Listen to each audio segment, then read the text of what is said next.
Hi Pyrrho.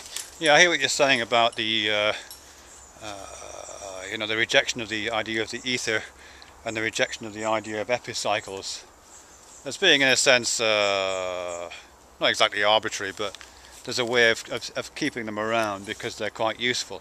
But I don't think it's the same thing, I really don't. Yeah, I mean, the electromagnetic field, I don't think it makes sense to talk about it as a medium, to be honest. It isn't a medium in anything like the same sense that any other conventional medium that we talk about. And just to say that it's a medium, I think it's just stretching the definition so far that it becomes, as I say, almost meaningless. So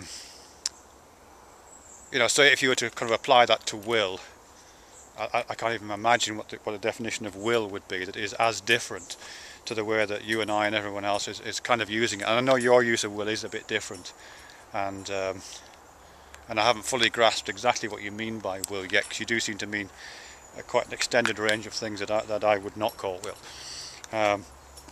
But yeah, I think if you're going to redefine the electromagnetic field as a kind of ether, or as a kind of medium, and then apply that to the will and say the will is equally capable of being redefined so that it functions in a different way, I don't know. I just don't see the definition really. The other thing to do with epicycles, yeah, I don't think this makes much sense either, to be honest, for me at least. I mean, yes, of course, if you stand in the middle of well, if you stand at certain points in the universe, you can make it look as if the planets are rotating around you, or a planet is rotating around you. And circularity, an epicycle, perfectly describes your experience. But that's all it does. It just describes your experience. It doesn't describe the phenomena. The phenomena of planetary rotation is described by Newton's laws of motion largely. And Newton's laws of motion do not describe what an epicycle does. So whilst it might describe, as I say, describe experience, in the same way that you talk about the sunrise, and I know you're just talking about this as a kind of poetic illusion. Yeah, the sunrise is a perfect description of what it feels like to stand on the surface of a planet that is, doing the thing that planets and stars do. It describes the experience of that perfectly, but you can't do anything else with that other than say this is a description of human experience. If you want to say anything more about why that experience is like that, you really have to do something else with it. I mean, I think there is an analogy with the will, but it's probably not the one that you're after. I think the experience of the will, like sunrise, like epicycles, is a good description of human experience. I'm yet to be convinced that it's any more than that. Yeah, I mean, lots of things are human. Weight is a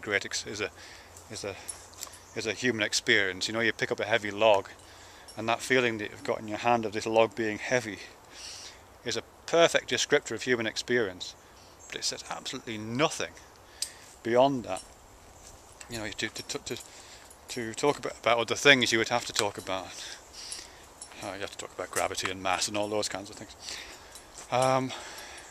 Yeah, that's it really. We need to distinguish human experience from. I think I'm even talking about kind of interpersonal human experience. I mean, you use the expression "saving the appearance," I think, which I think I'm right in saying is a book by Owen Barfield from the 1950s, "Saving the Appearances."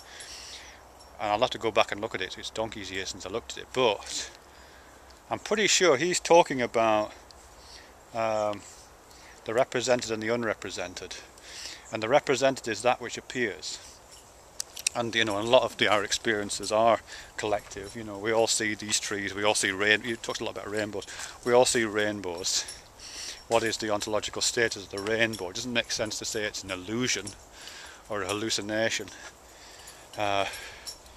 But is it the same kind of collective experience as a tree? Is it the same kind of, does it lend itself to the same kinds of analysis? And if you're talking about something like will, or any kind of conscious phenomena, which I would say is artifactual, even though we all experience it, what's its ontological status? Does it appear in any other kind of discourse other than the discourse of personal experience? We might try and cram it into a discourse to do with quantum physics, or a discourse to do with some, you know, I don't know, something else. But I don't think it's fitting personally. Yeah, that'll do.